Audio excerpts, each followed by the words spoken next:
Welcome to another edition of the SOS Show. I'm outside the medical center on the campus of the VA in Westwood, California. And today I'm gonna interview Duane Nettlesbey, who was Tupac's producer. And he and I are gonna try to establish a center here on the property to train veterans on movie, TV, and radio production. And we'll have a little studio here, ideally, and do some nice things for the veterans. So I'll be talking to Duane, and later on today I'll be going over to JP DeJoria's office in Century City and have a little chat with him. And I'm also going to be talking to Ted Hayes, who is not a veteran, but he ran a community down in downtown Los Angeles. It was a dome home community for the homeless veterans and have you. And he's a great guy. You'll love hearing from him. So we're going to have a good show, so stay tuned. We're going to have some fun today. Hey everybody, we've got Duane Nettlesbey. Beautiful outfit there. They're not going to hit you with that thing on, right? Now Duane is you said Army? Army man? Army vet. And where did you serve? Tell us about your service. I served in the 80s. It was peacetime, so I didn't really do much. But I until I re-enlisted. I re-enlisted as a 35, I believe, a counterintelligence agent, and that was kind of interesting. Speak up just a little bit. That was kind of interesting, but. I kind of went AWOL for that to do music because that's a scary job. I'll bet. Yeah. Where were you stationed? I was stationed in El Paso, Texas. Texas. Yeah, at Fort Bliss. And my first tour duty, where I really did the whole tour duty, was as a 31 mic, a multi-channel communication system operator for the Patriot missile systems. Oh, wow. Yeah, which is... Patriot Missile Systems was the air defense artillery system that really worked. It actually worked so good that I think Israel took it, modified it, and made their own arrow system, air defense artillery system. They reverse engineered it? Basically, is that what you're saying? No, I mean, I think they were using Patriots at first, but then they tried to, because of their particular situations, missiles flying lower, they modified it somewhat and made it an arrow system for them, but it helps them from missiles coming. The Patriot system, missile system really works. Okay. Really works, and it's easy and quick to set up. So it was fun being in on the start of that, and then it's fun even after I left the Army to watch and see how the Patriot system developed and became one of the most popular air defense systems in the world. Yeah. So then you got out of it and you got into music. Tell us how was that transition? The strange part about it is I actually it was kind of an accident. I had re-enlisted as, like I said, a 35 leader, counterintelligence agent. And I mean, basically they told me that I wouldn't have to wear a uniform, that I could get no tattoos, and that I'd have a license to kill. And I thought, this sounds like some James Bond stuff. You know what I mean? So it was, to me, it was a great honor.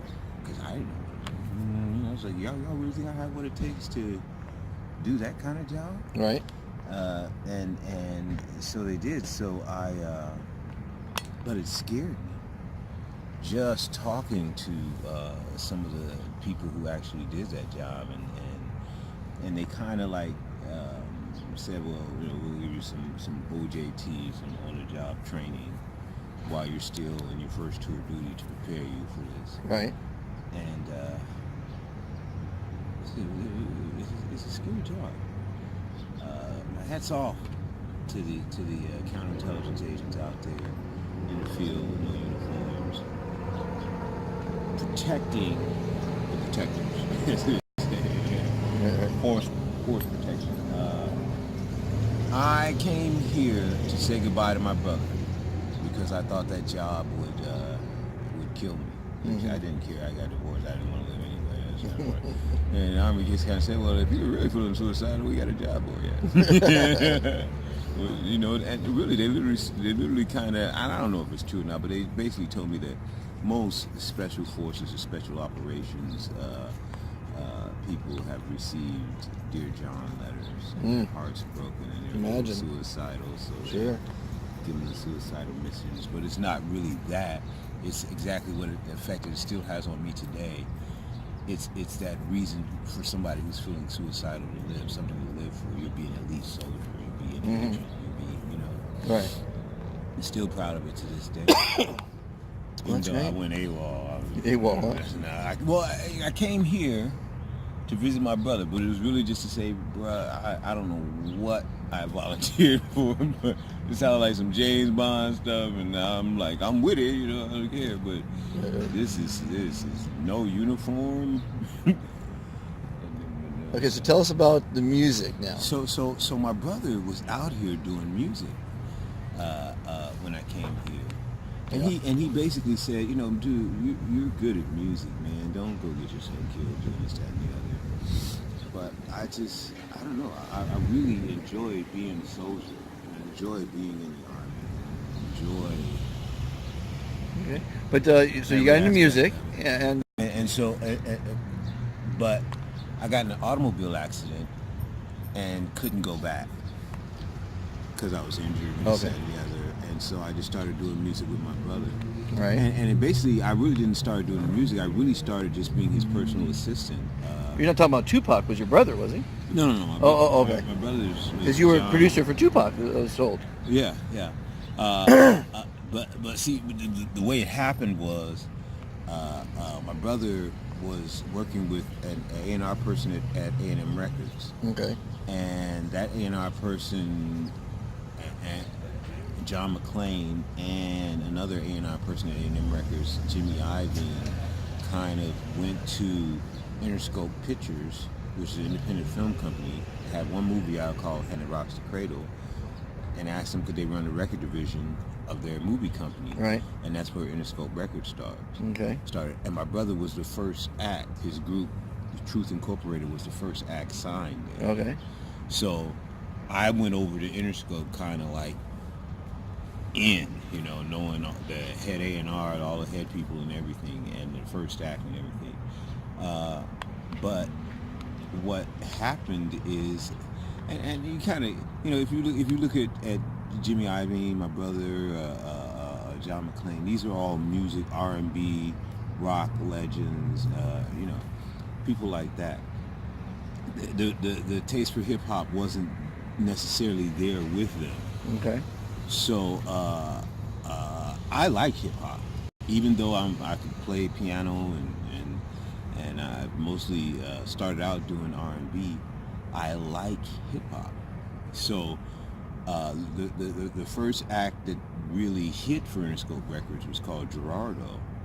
Had a song called Rico Suave, and so they just kind of put me in the studio with Gerardo and just kind of say whatever you like to rap stuff, you know what's going on. Right. So that kind of carried over to Tupac. Was he a nice guy?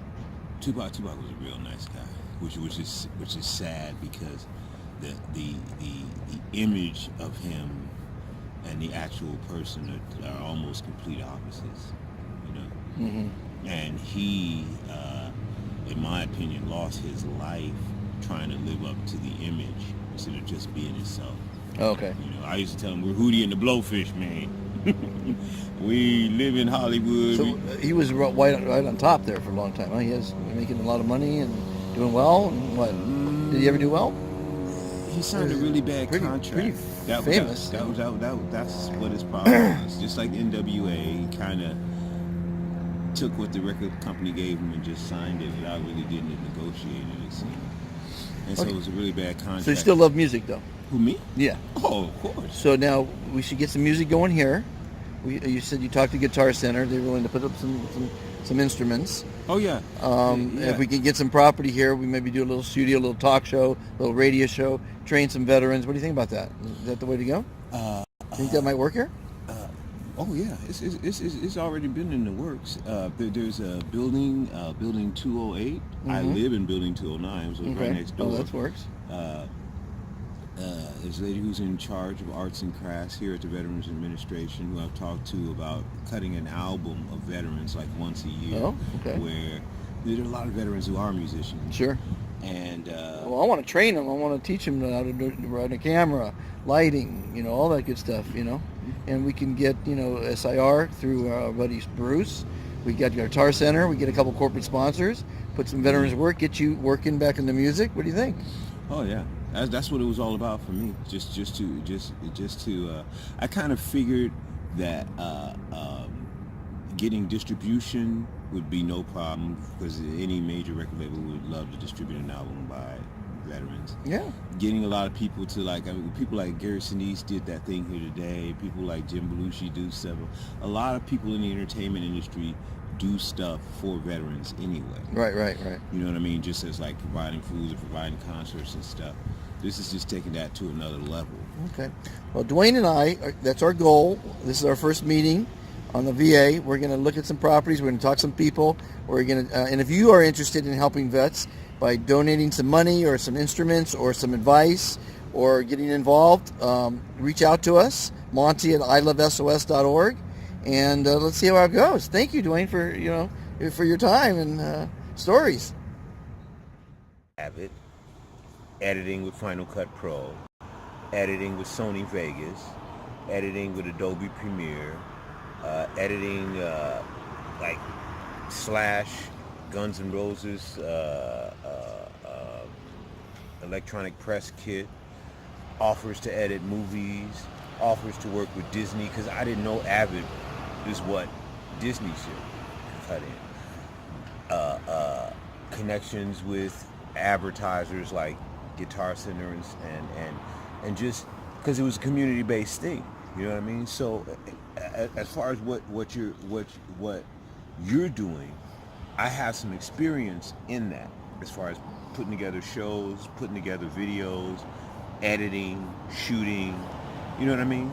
So that's when you said all that, I said, oh man, that's perfect for me, 'cause I already did a network. Right, right. Well, let's try to relaunch that here. Yeah. But I like what you're doing. I just want to take the skills I have and apply them to what you're doing. Okay. You dig what I'm saying? Okay, cool. So this is where I live, building 209. It's the first veterans apartment building where you can invite your family, your girl can stay with you. Everything is really just vast apartments. And right next door, 208, in right here in this building, and actually that first floor right there, a little bit further back, is where the proposed recording studio for the veterans album is going to be at. So cross your fingers. Let's make it happen. Get you back in the music business, buddy. All right? For sure, yeah. Okay. Well, I'm at John Paul Mitchell Systems, and we're going to go in and talk to JP and eat a little caviar and see how life is treating him. I hope it's well. See, Paul Mitchell, beautiful place. Beautiful little Gorgeous. office. Gorgeous. Up on the 16th floor in Century City. Well, welcome back to the show. You got my good friend John Paul DeJoria here. Hi, guys. In his gorgeous offer his office in Century City, which is just some fantastic. Look at this. Look at this saddle. We have a little bar here. He's got a little bar And a saddle. A little saddle. I mean, we're prepared for everything. We're having fun. And I hope everybody out there is feeling good. I'm a veteran. And by God, I know that when we're in the military together, they show us how to take ordinary people like ourselves, and by working together as a team, we achieve extraordinary results. And that's what we're trying to do, aren't we?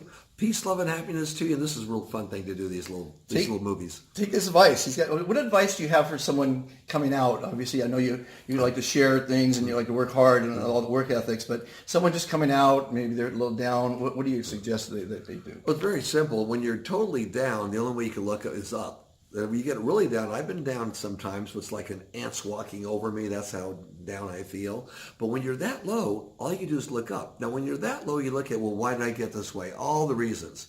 You cannot change yesterday's newspaper. So look at where you're at today and what your next step is, and just think about that. You'd be amazed at how quicker life goes by in a good direction for you. One step at a time. One step at a time. Baby steps, baby steps. The journey of 1,000 miles begins with but a single You got step. it, Monty. You got it. All right, guys. We were both homeless, by the way. Here, here. And we're not homeless anymore.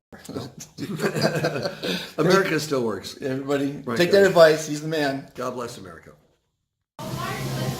Well, while I was at JP's office, I forgot to mention to the crowd that he is supplying the phones that will be used for the SOS show. We're going to give a free phone to any veteran that can produce a 30-minute show. We're going to show them how to film it, how to edit it with the free software that's on phones. His phone is called the Rocket Phone. It's coming out, and it's got 400 G speed. It's an incredible phone. So I wanted to thank him on camera for supplying the phones, but we'll do it at a later time. He's a great guy, and I'm glad he's on board. And I'm glad citystv.com is on board with the free 30-minute show on your local TV stations over Roku, Amazon, and Apple. And it's all good. Talk to you soon. Hello, America. Do you have a product or a service? Would you like to increase your business, earn customer loyalty, spread patriotism, and thank our veterans for the service to our country? You can do all that by joining Supporting Our Servicemen, a 501c3 dedicated to helping and thanking our veterans. Please join today at ilovesos.org.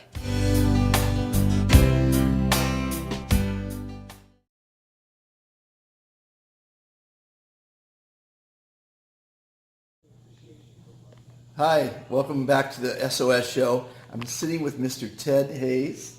Ted has got a beautiful plan to not only help the homeless, but future societies, basically, in with his structure. It's a dome structure. Tell us a little bit about the dome structure. The dome structure is a temporary housing construct. Got the idea from Buckminster Fuller and one of his disciples, Craig Chambers, who is a Vietnam veteran, combat veteran, by the way. Okay. So he invented the dome concept, our dome concept. Okay. And we want to use those temporary structures in communities, vacant lots, and as a tool to move and transition homeless men and women, veterans, into a future township that will be created specifically for the decentralization of our urban centers. And you did this already downtown. Well, we put the first stage together. We demonstrated that it could be done, and the Dome Village was basically an abbreviation of a future township. Right. We had every racial group as possible there. We had married people, we had single people, we had single men and women there. We had pets, we had gay, straight, we had every religion. We were all there. And how long did it run? 13 years. 13 years. And people came and went and so forth. We didn't mean for it to be there for 13 years. Right. It's supposed to be for a year or two. Okay. Because we don't want to be permanent that long in anyone's neighborhood. We respect NIMBY, not in my backyard. Because nobody wants a permanent homeless facility in their backyard. Right. But what happened is we got caught into a political morass, and we kind of got on the beach, but couldn't get off the beachhead and invade, so to speak. So we stuck there for 13 years. And it's over. But HUD. But you proved concept. We proved it, and HUD owns it. HUD owns it because the federal government paid for it. And it's on HUD's shelf right now. We're trying to get to the president and get to Dr. Carson to get them to realize, look, LA is trying to put some whole new things together with trailers. The federal government already has an answer to chronic street homelessness. It's just someone needs to get it off the freaking shelf. And you've been to the White House a few times to tell me your plan. Yes, we have. I think especially with the Bill Clinton White House. We went there 4 times. 4 times to the Clintons. Yeah, and Mr. Clinton knew about the Dome Village, knew about me, about our plan, but he chose for politics not to go that way. That's okay, because everything seemed to be coming down to this particular president, who has made all kind of platitudinal statements about veterans and Trump is supposedly and black people. He said black people, particularly talked about us. Okay. He really talked about us. He said, black people, I know what happened to you. He said, black people, really immigration hurts you more than anybody else. He said, black people, I want to help you. What the hell you got to lose? And I said, okay, dude, you said it. Let's go. They call him on his word now. Call him on his word. But see, not only on his word, but we have the same as we had Mr. Clinton and Mr. Bush, and Obama. He has constitutional duties written out that most people don't know about. It's called the Civil Rights Act of 1866, which is the progenitor of the 14th Amendment. And there are 10 sections in that act. 3 of those sections speak specifically to the President of the United States. He has to do it or be arrested or impeached. And we have So case someone law has to bring that prove it. attention to him. Yes, but no one's bringing it to him. Anybody out there know Trump? We need to get him to call us, and Ted will tell him what's going on. Yeah. We need to get Ted in the White House and talk to Mr. Trump. That's what got to happen. And I think once the man hears this, he'll go, that makes sense. See, I don't want to say too much because remember, this guy doesn't want anybody to figure it out.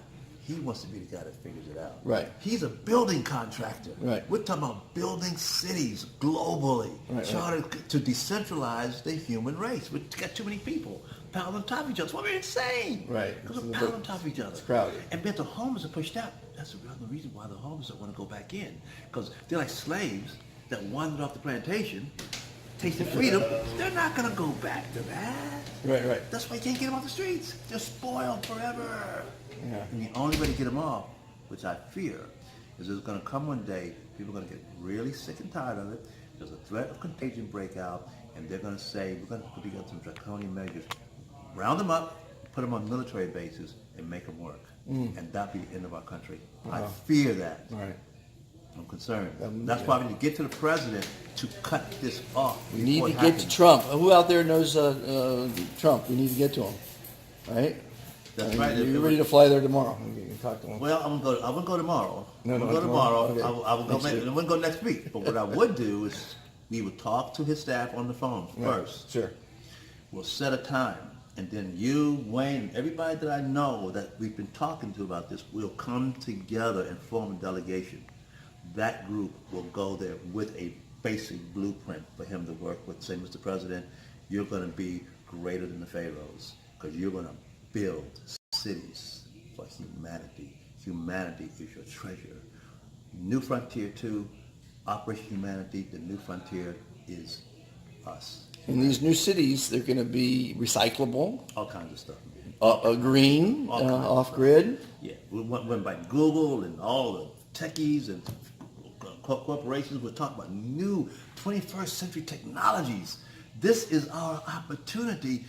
We have the communication skills. We just need to bring it all together. When John Kennedy said go to the moon, he didn't have a clue how to get there, but he knew there were the people in this country. You have to have a the goal first. mind. You had to have the goal, but the goal has to come from the top man in the country, and he inspired the nation, and we did it within 10 years as he requested. Yeah. We can do Just this. takes money, Well, right? before the money, it takes first of all. Yeah, first the plan. I mean, the thought, the dream, the goal. And we need a president who he told the American people, I want from you big ideas and bigger dreams. You can't get too much bigger. Ted Hayes has the idea, guys. We have the idea because it's resident in all of us. Well, yeah, I mean, Yeah. My New World Community. Yeah. If you go to ilovesos.org, look up New World Community. We could do it with the container homes that I manufacture, or the dome homes that Ted has access And to, all kinds of or other housing modular homes, or structures. We have no anything. idea It's what's just out there, yeah. there needs to be a new plan. Yes. We explain it this way. We were talking earlier. We explain it this way. I would say 95% of all the outreach to homeless people and veterans are good. They're good and successful. Problem is, there's no attachment. Everybody's like Christmas ornaments laying on the ground, and they're pretty, they're nice, but nothing is what we need is a Christmas tree. What we're providing is the Christmas tree upon which the ornaments can hang. As simple as that. Everyone is welcome to participate. And political right, political left, Republican, Democrat, religious, non-believers, it doesn't matter. This is about humanity. You heard it from Ted Hayes directly. Thank you for listening, and we'll have more.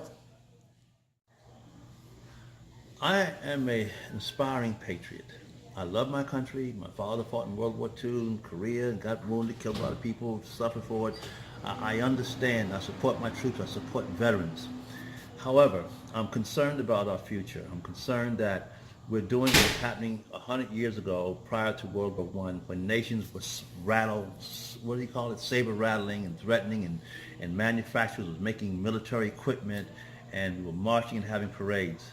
Now, that led to World War I. Now, I support the president in his parade. He wants to do that. That's great. No problem. However, I think that What he had a parade state the date he wanted okay, to do I'm it? sorry. President Trump called for a military parade based on what happened with the French parade on Bastille Day for July 4th of this year, but apparently Pentagon said there's not enough time to organize, so they're going to move it to Armistice Day, which is November the 11th, 2018. Now that happens to be 100 years since the end of World War I. 100 years. Here we are, 100 years. Now, just like then, they were parading and carrying on, building up weaponry in the name of peace. It ended up into World War I, greatest conflict at the world at the time.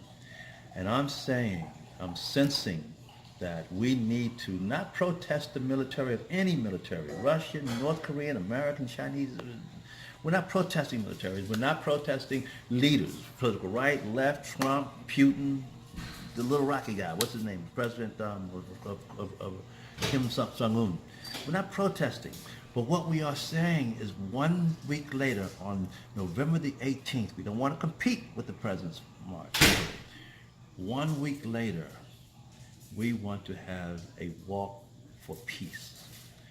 We want to walk for the sake of humanity. We want to create a different kind of attitude in our world so that the laws of nature or God does not recognize we need to go and cause something whereby we die in military conflict.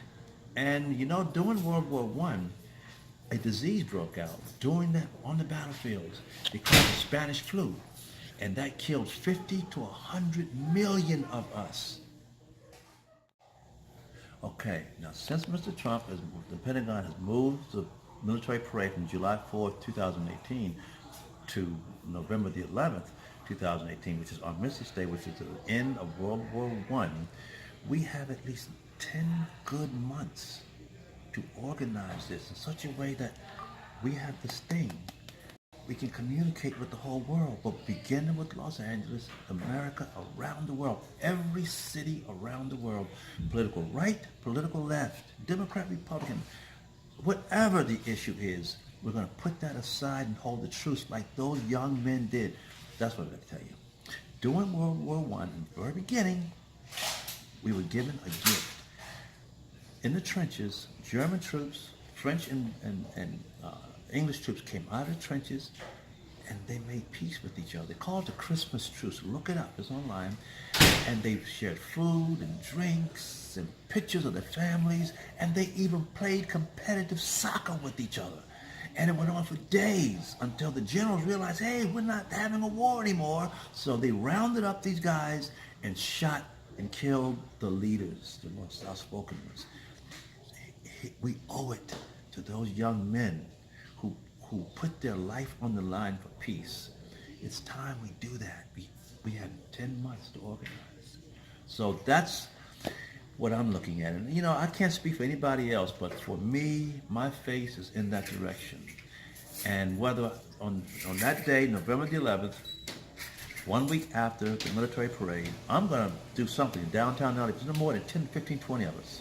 We're going to make our statement. Because one more final point I want to make here. Do they have someone contact you for if they want to be part of that? If you want to be a part of this, let me see. What email or Twitter? Go to my email. Go to ted@tedhayes.us. ted@tedhayes.us. And look, as I said before, we all have our political positions, right, left, Democrat, Republican, whatever. This is not about that. This is not about being against the military. This is about humanity. And I believe if we can emit a very good vibration to the universe, to the laws of nature, to God, perhaps it will be a signal to him or it that we mean business, and perhaps the disasters that we all feel and fear to come won't happen. It's about an attitude change, folks. That's all, an attitude change. So this is in the early stages. We have 10 months to organize this, and it shouldn't be that difficult. It should, and one more thing I want to say. We will not have any anti-anything signs. We will not speak vulgarity because it's about children will be there. And we're not going to speak against anybody. We're just going to speak about peace. And peace and war does not begin with people in governments, militaries. Peace and war begins with you and I. And if we can demonstrate peace with humanity, the war rhetoric will dry up. And we want world leaders to participate.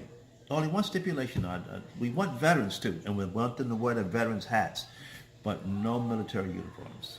No military uniforms. And because those were dressing to kill.